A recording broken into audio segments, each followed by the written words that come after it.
Chapitre 21. Le lendemain, le départ eut lieu de grand matin. Il fallait se hâter. Nous étions à 5 jours de marche du carrefour. Je ne m'appesantirai pas sur les souffrances de notre retour. Mon oncle les supporta avec la colère d'un homme qui ne se sent pas le plus fort. Hans, avec la résignation de sa nature pacifique, moi, je l'avoue, me plaignant et me désespérant. Je ne pouvais avoir de cœur contre cette mauvaise fortune. Ainsi que je l'avais prévu, l'eau fit tout à fait défaut à la fin du premier jour de marche. Notre provision liquide se réduisit alors à du genièvre, mais cette infernale liqueur brûlait le gosier, et je ne pouvais même en supporter la vue. Je trouvais la température étouffante, la fatigue me paralysait. Plus d'une fois je faillis tomber sans mouvement. On faisait halte alors. Mon oncle ou l'Islandais me réconfortaient de leur mieux, mais je voyais déjà que le premier réagissait péniblement contre l'extrême fatigue et les tortures nées de la privation d'eau. Enfin, le mardi 7 juillet, en nous traînant sur les genoux, sur les mains, nous arrivâmes à demi-mort au point de jonction des deux galeries. Là je demeurais comme une masse inerte étendue sur le sol de lave. Il était 10 heures du matin. Hans et mon oncle, accotés à la paroi, essayèrent de grignoter quelques morceaux de biscuit. De longs gémissements s'échappaient de mes lèvres tuméfiées. Je tombais dans un profond assoupissement. Au bout de quelque temps, mon oncle s'approcha de moi et me souleva entre ses bras. Pauvre enfant, murmura-t-il avec un véritable accent de pitié. Je fus touché de ces paroles, n'étant pas habitué aux tendresses du farouche professeur. Je saisis ses mains frémissantes dans les miennes. Il se laissa faire en me regardant. Ses yeux étaient humides. Je le vis alors prendre la gourde suspendue à son côté. À ma grande stupéfaction, il l'approcha de mes lèvres. Bois, fit-il. Avais-je bien entendu? Mon oncle était-il fou? Je le regardais d'un air hébété. Je ne voulais pas le comprendre. Bois, reprit-il. En relevant sa gourde, il la vida tout entière entre mes lèvres. Ô jouissance infinie! Une gorgée d'eau vint humecter ma bouche en feu, une seule, mais elle suffit à rappeler en moi la vie qui s'échappait. Je remerciai mon oncle en joignant les mains. Oui, fit-il, une gorgée d'eau. La dernière, entends-tu bien, la dernière. Je l'avais précieusement gardée au fond de ma gourde.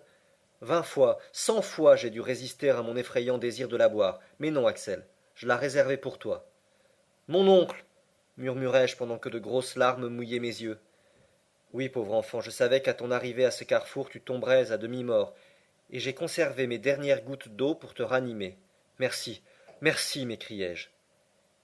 Si peu que ma soif fût apaisée, j'avais cependant retrouvé quelque force. Les muscles de mon gosier, contractés jusqu'alors, se détendaient, et l'inflammation de mes lèvres s'était adoucie. Je pouvais parler. Voyons, dis-je, nous n'avons maintenant qu'un parti à prendre. L'eau nous manque, il faut revenir sur nos pas. Pendant que je parlais ainsi, mon oncle évitait de me regarder. Il baissait la tête, ses yeux fuyaient les miens. Il faut revenir, m'écriai-je, et reprendre le chemin du Sneffels. Que Dieu nous donne la force de remonter jusqu'au sommet du cratère. Revenir, fit mon oncle comme s'il répondait plutôt à lui qu'à moi-même. Oui, revenir, et sans perdre un instant. Il y eut ici un moment de silence assez long. Ainsi donc, Axel, reprit le professeur d'un ton bizarre, ces quelques gouttes d'eau ne t'ont pas rendu le courage et l'énergie? Le courage. Je te vois abattu comme avant, et faisant encore entendre des paroles de désespoir. À quel homme avais-je affaire, et quel projet son esprit audacieux formait-il encore? Quoi? Vous ne voulez pas renoncer à cette expédition, au moment où tout annonce qu'elle peut réussir? Jamais. Alors il faut se résigner à périr? Non, Axel, non. Pars. Je ne veux pas ta mort. Que Hans t'accompagne, laisse-moi seul. Vous abandonner? Laisse-moi, te dis-je, j'ai commencé ce voyage. Je l'accomplirai jusqu'au bout, ou je n'en reviendrai pas. Va-t'en, Axel, va-t'en. Mon oncle parlait avec une extrême surexcitation. Sa voix, un instant attendrie, redevenait dure, menaçante. Il luttait avec une sombre énergie contre l'impossible. Je ne voulais pas l'abandonner au fond de cet abîme, et d'un autre côté, l'instinct de la conservation me poussait à le fuir. Le guide suivait cette scène avec son indifférence accoutumée. Il comprenait cependant ce qui se passait entre ses deux compagnons. Nos gestes indiquaient assez la voie différente où chacun de nous essayait d'entraîner l'autre.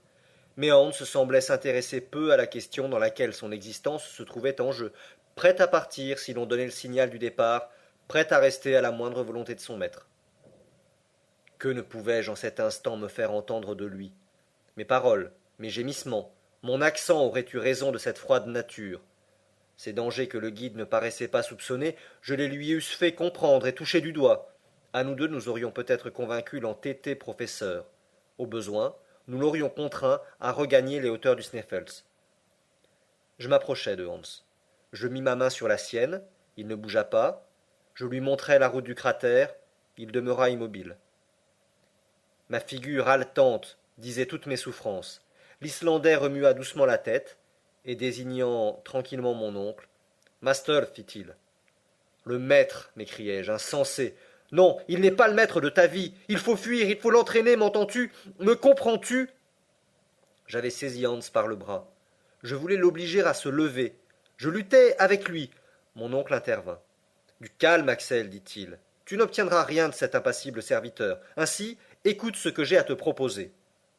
Je me croisai les bras en regardant mon oncle bien en face. Le manque d'eau, dit-il, m'est seul obstacle à l'accomplissement de mes projets. Dans cette galerie de l'Est, faite de lave, de schiste, de houille, nous n'avons pas rencontré une seule molécule liquide. Il est possible que nous soyons plus heureux en suivant le tunnel de l'Ouest. Je secouai la tête avec un air de profonde incrédulité. Écoute-moi jusqu'au bout, reprit le professeur en forçant la voix. Pendant que tu gisais ici sans mouvement, j'ai été reconnaître la conformation de cette galerie. Elle s'enfonce directement dans les entrailles du globe, et en peu d'heures elle nous conduira au massif granitique. Là, nous devons rencontrer des sources abondantes. La nature de la roche le veut ainsi, et l'instinct est d'accord avec la logique pour appuyer ma conviction. Or voici ce que j'ai à te proposer.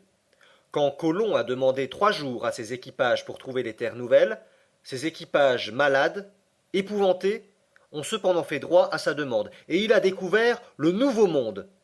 Moi, le colon de ces régions souterraines, je ne te demande qu'1 jour encore. Si ce temps écoulé je n'ai pas rencontré l'eau qui nous manque, je te le jure, nous reviendrons à la surface de la terre. En dépit de mon irritation, je fus ému de ces paroles, et de la violence que se faisait mon oncle pour tenir un pareil langage. Eh bien, m'écriai-je, qu'il soit fait comme vous le désirez, et que Dieu récompense votre énergie surhumaine. Vous n'avez plus que quelques heures à tenter le sort. En route.